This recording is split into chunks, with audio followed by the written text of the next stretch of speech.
You know, I feel like OKJA is the rare movie that can actually change people's minds about something, you know, in this case, the food industry. And I'm wondering if you guys look at it in those terms. I do. I do. I think it can change how they think about the food industry, but it also can change how they think about relationships and what that really means.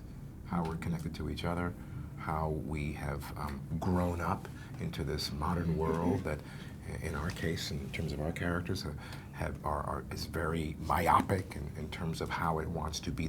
Our corporations are running everything, and of course our characters are a part of that.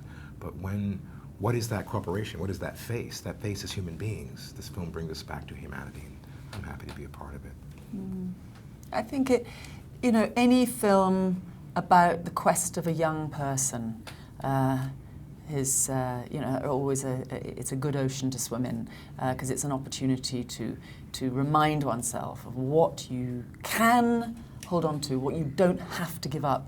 And this film really does suggest that we don't have to become cynical. We don't have to stop believing in relationship. We don't have to start telling lies and exploiting each other and become numb about consequences. We can be awake.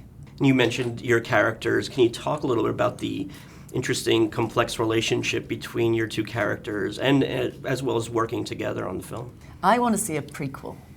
Yes. I want to see the Frank and Lucy story, don't you? I do. It'd be interesting. Because my sense is that, I don't know, we've never even talked about this, but my sense is that Lucy slightly inherited Frank. When Nancy, her twin sister, was CEO and has now gone off to England to play golf and sort of control things from remotely via Frank, who's her mole.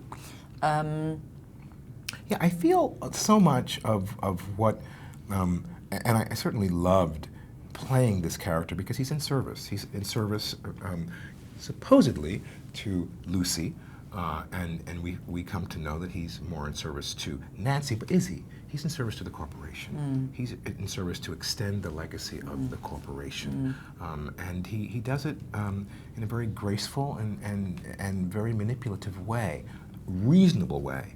So it's very subtle, but this is what corporations do, you know? This is what governments do also. Yes. You know, there are people running the people who are running the people who are running things.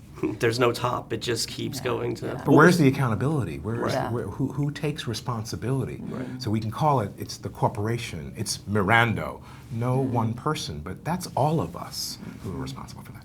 I'm curious what it was like when you first saw OKJA come to life. I mean, did you have a good idea of what it would look like beforehand? Well, OKJA, I have a very particular relationship with OKJA because my sweetheart Sandra, who's also a co-producer on the film, is one of the creature designers of OKJA.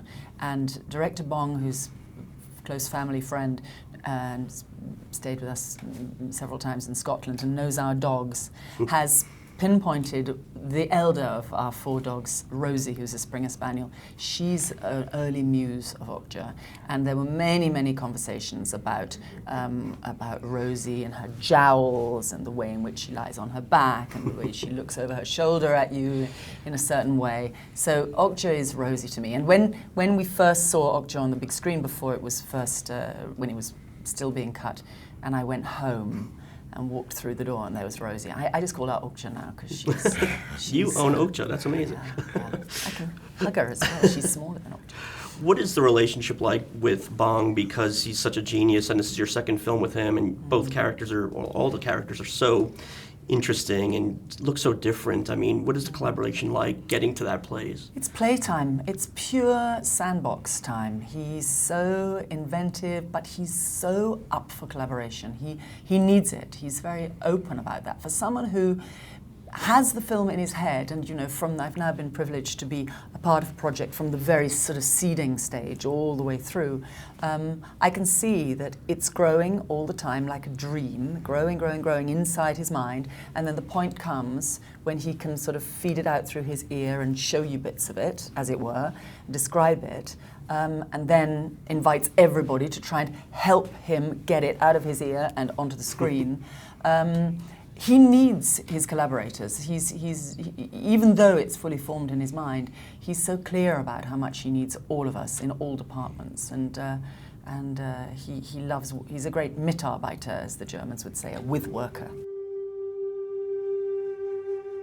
I took nature and science. And I synthesized.